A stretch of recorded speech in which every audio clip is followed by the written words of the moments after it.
This is Ayman Khan here for Boxing Social in association with Betfred with the one and only Gareth A Davies in Jeddah as we prepare for an edge closer to Usyk Anthony Joshua 2. Gareth, how you doing? I'm very well. It's great to be here on this massive occasion. Gareth, great to see you as well. Gareth, just give me your initial thoughts about the fight as we get the rematch and it creeps closer. Your initial thoughts on it? Well, I mean, it's a fascinating sequel. It's so intriguing. Anthony Joshua got the game plan wrong, obviously, in the first fight, and he's admitted it as much. And he's talking about being in the hurt business now, which is the right way to think for this fight. He's got to be more aggressive, he's got to use educated pressure, and he's got to enforce a different momentum in this fight and make it his fight. He let Usyk make it his fight last time, 11 months ago. I still think Usyk is the favourite if you look at it, if you look at everything that there is. Usyk's more bulked up physically. Anthony looks leaner, so he's got all options to go 12 rounds or to go heavy early on.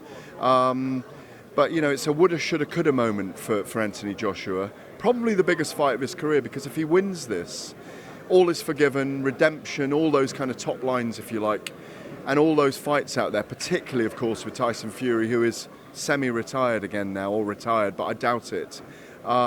With all those wonderful fights that AJ could have apart from Tyson Fury, Deontay Wilder, second fight with Dillian Whyte, Dubois, Joyce, Parker again, all these great options for him. So that there's so much on the line for Anthony every time he fights, but none more so than on Saturday night.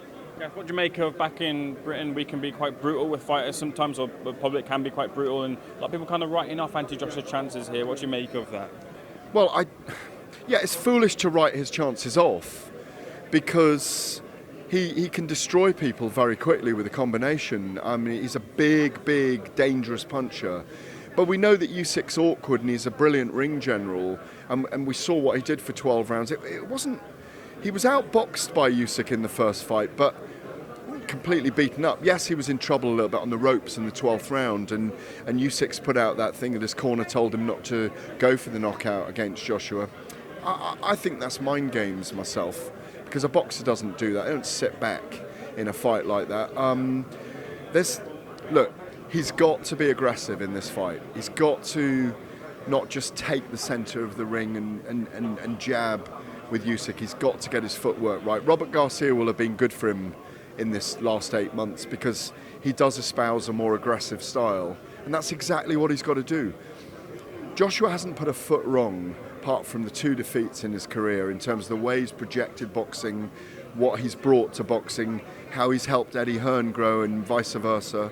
There's just so much resting on it, and that's what makes it so fascinating. Donnie Nelson mentioned that if he felt that if Anthony Joshua was to lose, he might walk away from the sport, he might retire. Do you think that's in the offing? I don't think so, because I think Anthony Joshua is someone that challenges himself very deeply, and he wouldn't be satisfied walking away with a defeat. Even if he gets knocked out, he might take time to regather himself and come back. But no, I don't see that as a... As I said, I mentioned all those names he could still fight. They're still massive fights. This is an era of heavyweights. It's not just the Anthony Joshua show. Why would he retire when he's just signed a really, lucrative deal with DAZN? Even though Sky Box Office are showing this, no, the retirement won't be in his mind, because, well, unless his mindset says I've had enough, but I doubt it very much. You mentioned about a semi-retirement with your good friend and close friend Tyson Fury there.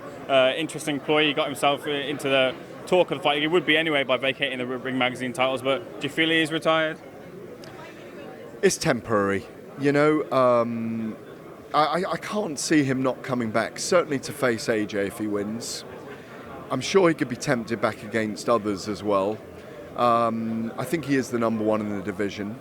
He is enigmatic. We don't know with him. Expect the unexpected. But I just think it's a temporary pause. He's retired before and come back.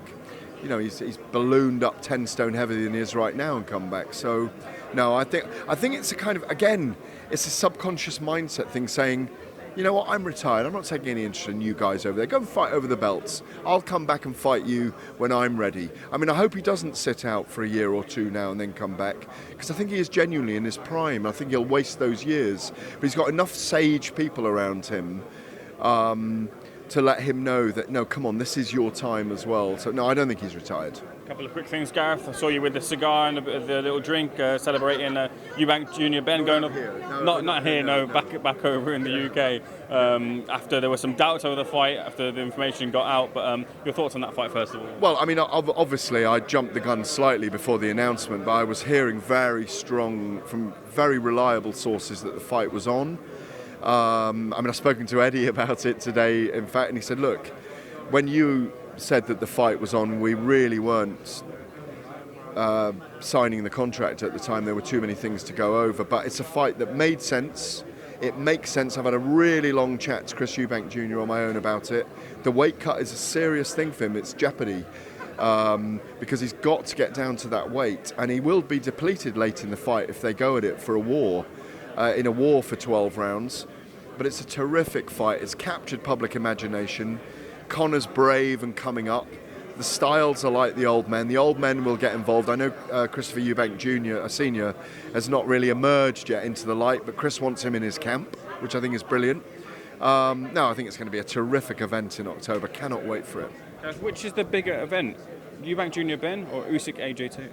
Oh no, Usyk-AJ2 is enormous. If that was in the UK, it would be at Wembley Stadium right now, and it would be front, centre and back. But if Ben Eubank or Eubank Ben 1 is really good, and they both deliver for 12 rounds, the sequel will go to Wembley Stadium, in my view.